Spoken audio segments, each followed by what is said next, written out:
Well, hello everybody. Danny and Wanda back from Deepsouth Homestead over at the off-grid cabin. Y'all, if y'all go back and watch our videos back when we first started we started in 2015, Yeah. December. So 16, 17, somewhere along in there. Watch old videos. Off-grid was something that I was adamantly opposed to.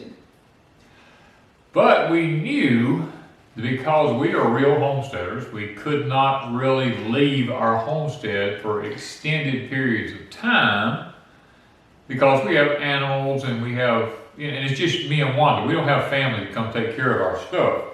So we're sitting here, we decided vacations was out of the question for us. So we decided to do what we call a staycation. We decided to take on the back of our property and build us a cabin that we could retreat to and get out of the big house and chill out and get rid of some of the worries and the stress of the world and have a place to come. And guys, we spent a lot of time. Now we have videos out there of the build of this cabin. If you are interested in it, it's a 16 by 32 cabin with a porch, an 8-foot porch on it, plus an 8 by 10 bathroom added onto that. This one is an elite cabin. This is not It's custom built. It is a custom build cabin. It's not for sale. That's not what No. I'm saying. If you're interested in watching the build, Yes. there is a playlist, and I'll try to link that playlist. And we had a wonderful time building it. Oh, it was wonderful. And we come over here. This is our way of getting away from things because there's no internet.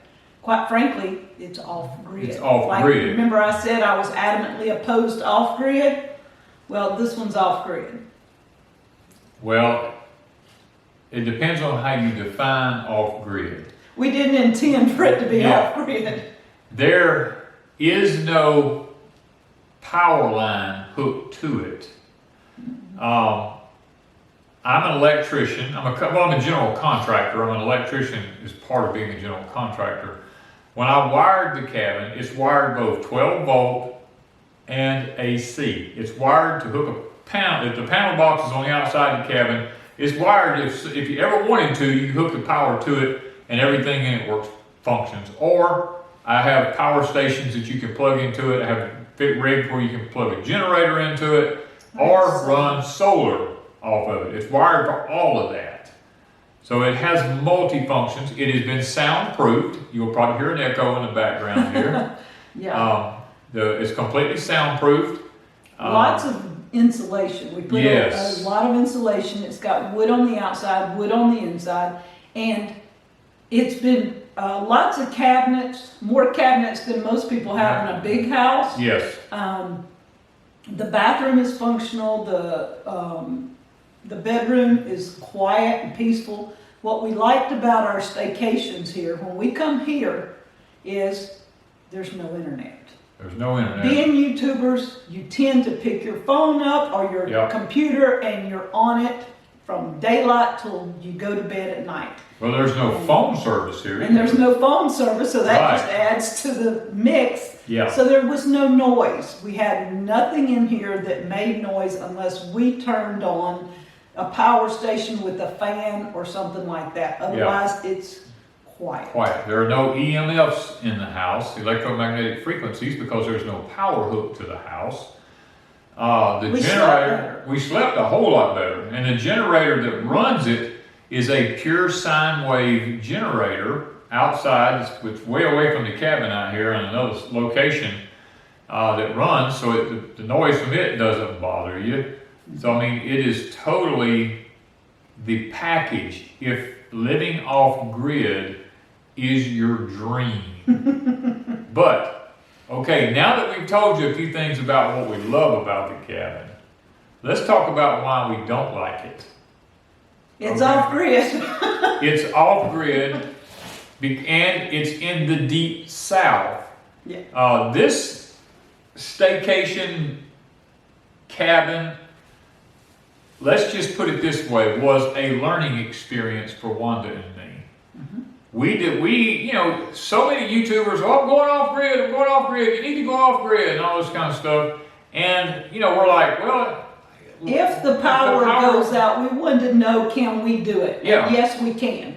We can handle the heat. We stayed here in some of the hottest nights there is. 126 degree heat index. We spent the night here. We've stayed in the coldest nights there were. Yep. And we survived it.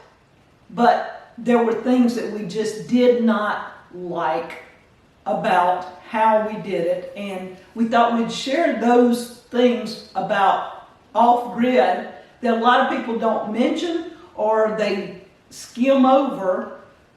And Or they're just in not. the Deep South, it's not something that I mean, to be honest, I like my power. Now, if the power goes out, I know how to do things. Yeah. That is not the problem. But I don't want to live that way. Not Number permanent. one, Number one here, we put a fireplace in here because I love a fireplace, and I love the look of a fireplace. I love to sit and watch the flickering of the flame, you know. I love the heat coming from it, because when you get cold, you back up in front of it and you can get warm instantly. Now, you notice we're sitting on the hearth of this fireplace. and we love this. We love the hearth. This fireplace hearth is 16 inches off the floor, standard chair seat width. Can so we see that, this? So that when we put wood in the fireplace, we're not bending over, putting wood down real low in our older age. And there's a wood box door over here. You open that wood box door, the wood is put in from the outside. You just reach right there and get the wood, put it right in the fireplace. Now, we like that. We love that. But now, I made a few mistakes when I did this. This cabin is built airtight. And when I say airtight, I mean literally it's airtight. There's no air comes in this cabin from anywhere. And Caulking is his friend. yeah, caulking is my friend. And when we went to build a fire in the fireplace, I realized quickly that I have to open a window over here just a little bit to get a draft. Or something. Something to get a little bit of a draft in here for this fire to get going up this chimney, or it will not. It's a negative pressure. It will not work. Now, the fireplace is beautiful. Is it a functional tool in an off-grid cabin in the Deep South? And the answer is no. Now, had I put a wood heater in here, it would have functioned 1,000 times better. So to compensate for that, what I did was I went out and I bought a system right here. I don't know if you can see it or not, but this right here, it's a series of pipes that stick out here. It is a central heating system that goes inside the fireplace here.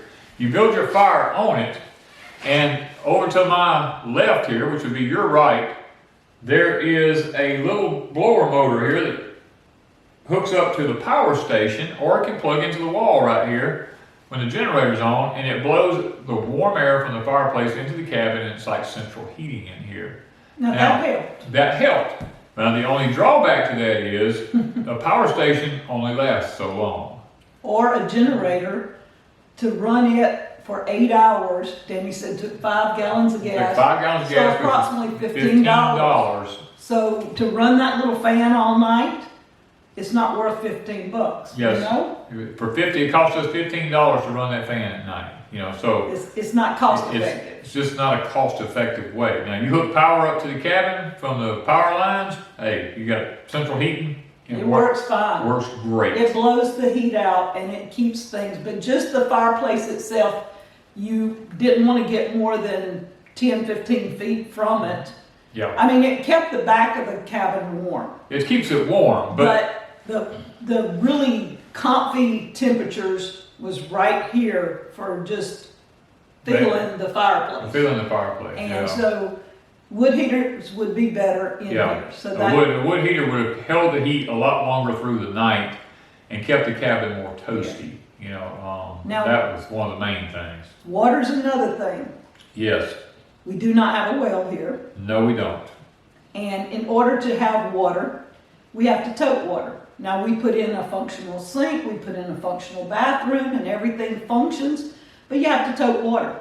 Yes. And toting 5 gallons of water in and out every day to be able to flush a toilet a few times, or to be able to wash dishes or something like that. Now he did put in a hot water heater he'll talk about in a minute. Yes. But for now, having to tote the water was a big deal. That's why this was a staycation and not we live here permanently, because I don't want to tote water all day, every day for every item that we do. We would have had to dug a well. We would have had to dug a well here. Now we do have rain catchment on the outside, and you can use a 12-volt PV pump to pump up the water pressure, and you can run the on-demand gas hot water heater outside. We have a 100-pound gas bottle out there that runs that. And matter of fact, the hot water is wonderful. You know? Yeah. We have a big clawfoot tub back here that you can put the water in and put hot water in it, and it works beautiful. It'll run it through it. It runs it through it perfectly. I mean, it works great. We went ahead and put in a septic system. I did it myself, and everybody, I have videos showing exactly how I built it. As a matter of fact, it's probably getting close to 1 million views by now. Everybody kept telling me, oh, your plumbing's wrong, your septic tank won't work, la la la la la. Well, it's been, what, 4 or 5 years now? We've used this thing tons and tons and tons and tons of times. And you used Boss of the Swamp's design, didn't you? Not on the septic. I did on the gray water. Gray water. The gray water runs separate from the septic tank. The only thing going in that septic tank is the kitchen sink and the toilet. Yeah. The bathtubs and everything else goes gray water. It goes outside into a gray water system. You can watch Boss of the Swamp's gray water system, and you'll see what JC did. And that's what I did. Yeah. But the septic system has worked fine. We have had absolutely zero problems with that. But water you'd have to put a well. You'd have to put a well if he's going, you know, to survive. We don't have water coming out of the ground anywhere. So it would not be beneficial for us. Without a well, this is not possible. Yeah, we tried the off-grid toilet system. We pooped in a bucket for a year or so. Yeah. And that got old really quick. You know, first of all, you got to keep a lot of sawdust. And I mean, I'm a carpenter, and I'm always building, and I was saving my sawdust, but it just never was enough. You know, even using a cup at a time, you'd be surprised. It takes a lot of sawdust. And two, I had to clean it every day. Yep. And that's not doable. And remember, now we weren't living here, but we were coming over as we were working. And we worked on this almost every day. Yeah, we did. So having to clean a composting toilet all the time is not fun. Especially when you didn't have any running water. Yeah. And we didn't have any running water. I had to tote water. Yeah. And so he put in a toilet. Yeah. And we had issues to start with the toilet. We did. We had a few issues with the toilet, but we finally got all that regulated. We didn't realize that the toilet had to have X number of pressure in order for the valves to shut off properly and all that. So the rain catchment system, you have to put a whole new system in the back of the toilet for a rain catchment system to work under low pressure. The thing about it is if you lived up north where it stayed cooler, this was probably a very doable thing to live off grid. But now when you're in the deep south down here, it's not a fact of staying warm. The fact is staying cool. Because when it gets hot down here, I don't care how many windows you open, it's only going to be as cool as it is outside. And it's 100 to 126 degrees down here, heat index. And many nights we would have to have a fan running on us. In order to run a fan, we had to have a power station because it's not feasible to run a generator at $15 a night to keep a fan on you to stay cool. So the power station would only last for till about 1 to 2 o'clock. About 1 to 2 o'clock in the morning, and it would finally fizzle out. And then you had the whole next day trying to get it charged with solar. And if you had no sun, you have no charge for your solar, for your power stations. And I had to have a fan day and night. I had to have a fan, and that was not. I mean, that was a biggie for me. Just simply burning up in the summer. You can't take enough clothes off to be cool. Right. And I mean, most of the time it was when we were over here. It would be somewhere between 98 to 112. Yeah, that's actual temperature. That's the actual temperature. Yeah. So. And the next thing was. The humidity. The next thing was cooking. Yep. Because originally we did not put anything inside the cabin to do any cooking with in here other than a hot plate, which when we cooked on it, we would crank the generator up. Now on the porch out here, I have a gas stove on the porch that runs off of a propane bottle, and that's okay until it's 100 and something degrees outside, and you're trying to cook over a gas stove, and the wind starts blowing, and then you got to fight the wind, trying to blow the flame out under your pots and stuff like this, and you know, it's just not, it's not feasible. So I feel for people that are off-grid. Yes. Because they really have to work at it. They work really, really hard, because I've got a nice kitchen here with no stove and no refrigerator because it's off-grid. We didn't put one over here. And so we came here for staycations. I didn't cook full meals, and I did not can. We had a lot of people asked about canning over here. I did not can over here. There are no washing machines. There's no washing machine, so everything had to go back and be washed somewhere else. Yeah. So there's a lot of things that you have to take into consideration. You don't just waltz into an off-grid situation and say, man, I can do without all that electricity. Plus, this is a tiny cabin because it's only 16 by 32. There is very little storage. When it comes to closets and stuff like that, there's a very small closet in the bedroom in there, which is fine for the clothes that you need while you're here. But if you were planning on living in something like this permanently, it'd be very difficult. Even though we have a loft up here, I'm looking at a loft up in the top up here, has lots of storage area up there. But at our age, going up and down those steps is just something that's just not feasible to do that. I always could take into consideration your age and before you put a loft and stairs. Yes. We knew when we built it that the loft would not be used. We put the stairs up for some of the grandkids taking things up and down for storage. Yeah. But other than that, the loft is not used. Yeah. There's no way Danny and I can go up and down that every day. It's just not doable. Single story, if you're 50 plus. Yeah, you need to think about things like that. I mean, and that's the reason tomorrow on Porch Time, I'm going to be talking about some things that we're not really, we don't think about a lot. And we're putting this cabin video out ahead of that because we want to get you to thinking about where you're at in life, what your situation is. And a lot of people just dream of living off grid. Well, we did too, a little bit. Until Wanda never did. Wanda was a city girl, moving out to the country. And I've always been in the country. I've lived under some very adverse conditions in my life. Spent 11 years in the woods almost. And I'm more adaptable to it. But even at my age, it's not comfortable anymore or feasible to be able to do this because it takes a lot of firewood to be able to keep yourself going all the time, especially if you have to cook with wood.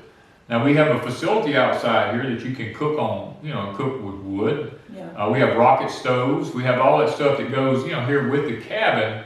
But that's a learning curve. Yeah. Now I tried with the different methods, all types, to learn to cook on, and you might figure one thing out, but something else cooks totally different.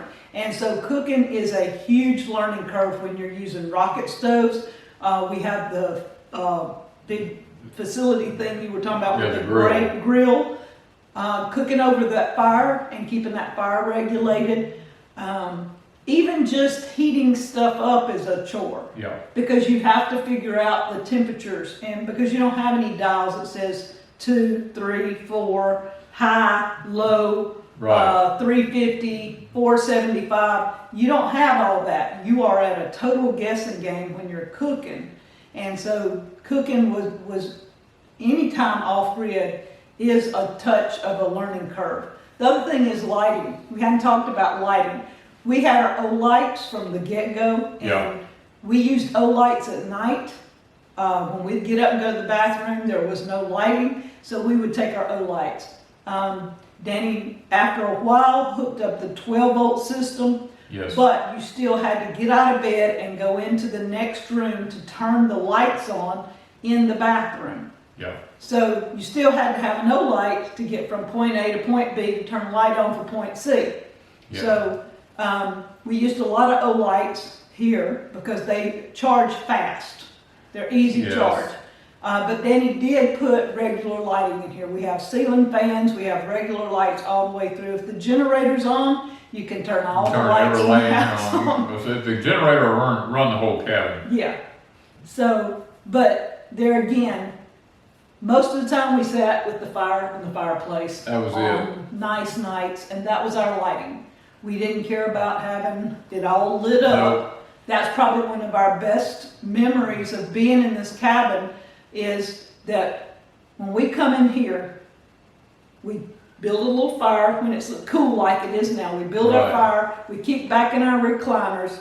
I go outside and make some popcorn and make some hot chocolate, and we come in here and we sit and watch the fire. And if it's around Christmas time, we always put our big Christmas tree over here in this corner, and we flip the lights on and we watch the lights. We've done that for, what, 3 years now? About 3 years now. So, you know, there's things that we like about the cabin.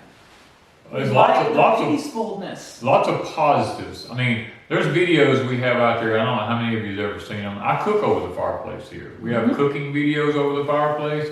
That was one of the reasons that I put it in, was because it was another way for us to cook if the weather outside was frightful. That sounds like a song, don't it? You know, we could come inside, build a fire, and I could cook over the fire here. And I did videos showing me cooking breakfast and different things over a fire. I showed how to build a fire for cooking, and all this stuff's on videos out there that we have. And, you know, it's not to say that being off-grid is a bad thing. It's not what we want to be permanently. You know, it's okay for a vacation or a staycation, but to live on it permanently and have to, like we talked about, washing clothes, washing dishes, Cooking. you know, cooking, being able to clean the cabin, because, you know, that's one thing. Another thing, there's no vacuum cleaners. I mean, you have to hand clean everything. You have to mop the floors. You have to hand wipe down everything. I mean, because it's just, it is a cabin, and it's nobody in it most of the time. It gets dusty. Yep. And, you know, you get insects, you have to deal with that. There's just little things here and there. And guys, I'm gonna tell you, anybody who's ever walked in this cabin, their jaw dropped. Because they look at it and go, oh my word, this has got to be the most beautiful thing I've ever laid my eyes on. You know, because it is a masterpiece. It's custom. It is Everything custom, is literally custom build from one end to the other. So it's a beautiful place. Yes. And we love that part of it, and we love the peaceful, the quiet, and just chilling on vacation. Yeah. Now there's certain things like the mantle here above my head here. Oh yeah. There's history in some of this stuff. These trees right here that stick out of the fireplace, in the year 2000, I was in the Smoky Mountains on top of a mountain, and I found 2 little cedar trees growing up on top of that mountain. I dug them up and put them in my front pocket on my shirt. I brought them back from Tennessee. I planted them in front of this property out here, and when they got to be about this size, which is about 6 to 8 inches in diameter, the power company come through and decided, oh, they need to be cut. I said, they've been here for, at that point, they'd been there like 15 years. I said, they've been here for 15 years. I said, why all of a sudden? Well, we measured it, and they're within 2 foot of where they need to be at. So we got to cut them down. I said, well, I'll cut them down. So I cut them, and I just could not bring myself to throw them away. So I made the logs coming out of the fireplace right here out of those cedar trees that came off the top of the Smoky Mountains. Then the mantle up here, Mr. Mickey from Hills Mill Homestead brought me that mantle from Tennessee down here. He owns a sawmill up there, and he brought it down here, and I saddle notched it, cleaned it up, we varnished it, we done everything we could do, and Ms. Wanda and me have a video showing us putting this mantle up on top of these poles sticking out of the fireplace. I mean, there's lots of history and in our videos. In our videos. This was probably one of the spookiest things we did. Putting the fireplace in was a chore. Oh, that was a big time and chore. And then putting the mantle up was a big chore. And then we did everything ourselves. Yeah, we didn't hire nothing done. We didn't hire any help, and I don't think people came and helped, but maybe 2 or 3 times. Yeah, we had a few people might have showed up a couple of 3 times, but overall it was me and Danny putting these big beams and timbers and everything up. We figured ways to do it. Yeah. So the build itself is amazing. So you can go back and watch that. There's a whole playlist on the cabin build. Yeah, and a lot of our nights at the cabin and things that we've shown throughout the year, the last 4 or 5 years, I guess. Yep. I can't remember what year we started this cabin. I don't know. It took us quite a while to build it. Now we blacked it in pretty quick. Well, we did the foundation blocks. 2 and years. it sat here for almost 2 years. Almost 2 years, yeah. And we saved money, and then we made the order for all the wood and started, and piece by piece, it took us still about 2.5 to 3 years to complete this cabin. Yeah. And then we had some really good friends of ours who watch our YouTube channel, came all the way from, was it Alabama or Florida? That lady's from Alabama. Alabama. They live in Alabama. Miss Carol and her husband came over here and laid the stone for us. I actually started laying the hearth and I blew my knee out and was not able to complete the job. So we had them come and finish laying the stone. They've done a fantastic job. I mean, you can see it behind us here. It's a beautiful stonework. Yeah. So we have lots of things that we like about this, but to be off-grid, not in the deep south. Now, I'm not going to say it's not a good thing that can be done in the northern states where it stays a little cooler at, and it might not stay hot but maybe 3 or 4 weeks out of the summer, but when you have over 100 days that the heat index goes over 100, it's just not feasible in the deep south to do it with the high humidity that we have. When I say high humidity, I'm talking about it stays around 95 to 100%, most of the time. if it drops below 80, we're shocked. We're shocked. I mean, we about freak out if it gets to 70. Well, we're really freaking out. Yeah, we're like, wow. Wow, this is crazy. But we wanted to take a little bit of our time today and just show you some things about the off-grid cabin that we like and some lessons that we've learned, some things that we don't particularly care for, where we made mistakes. If we had it to do all over again, would we do things differently? And the answer is yes. Oh, the one thing is, the reason we did not want electricity was they would have had to have come in with and taken down a lot of our trees, big trees. Big trees. In order to get power back here. That's the only reason it was off-grid, because we intended originally to have power so that it would be feasible for a camp for the kids and the grandkids and anybody else to come in and stay that we wanted to.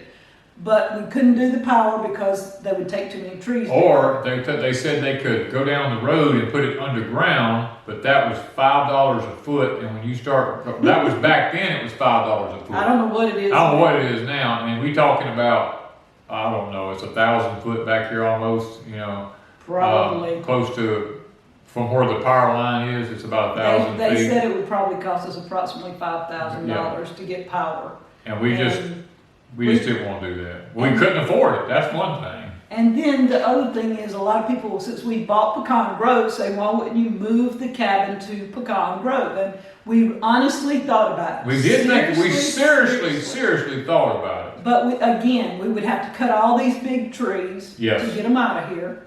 And then when we get to Pecan Grove, getting to Pecan Grove, going down the highway, this thing, the top is so tall on it, it would not go under the power line. They would have to do something about every power line it comes to. Yeah. And then when you get to Pecan Grove, you'd have to cut all that timber to get it in there. We don't have a way in that would have fit. No gates, no nothing that's big enough to get this through there. Right. And so we decided it's not feasible to move it.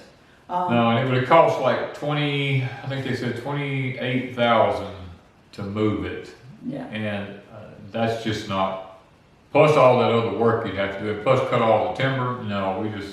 So we're going to keep our staycation right where it is. Yep. Keep it right as it is. And it is our staycation. It is, when we want to take a vacation, this is where we come, this is where we chill. We'd have no internet, no phone service. Pecan Grove's the same. It's the same, phone service. As we say, Pecan Grove ain't no different. We still have no phone service and no internet or anything over there. But this is our staycation place. It is off-grid, and it is what it is, but it could be converted for power if somebody wanted to pay the $5,000 plus, or cut down a bunch of trees. Cut down a bunch of trees. But we yeah. don't want to. Yeah, so anyway, guys, we just want to take you along on this part of our life and our journey and explain a little bit to you about the cabin, because we really haven't done a lot of cabin videos lately. And we feel like that maybe that's a little bit of an injustice to y'all, that we're over here enjoying this thing and not telling y'all about what's going on. And of course, some of this is our personal life that we don't talk about a lot. Mm-hmm. But at the same time, we don't want a lot of y'all to make some of the mistakes that we made by jumping out there thinking that, oh, we can just do this, and then here we are at our age, and it's not as easy as it looks like it is. So, once again, thank you guys for watching, and thank you for being a part of Deepsouth Homestead. Bye, guys.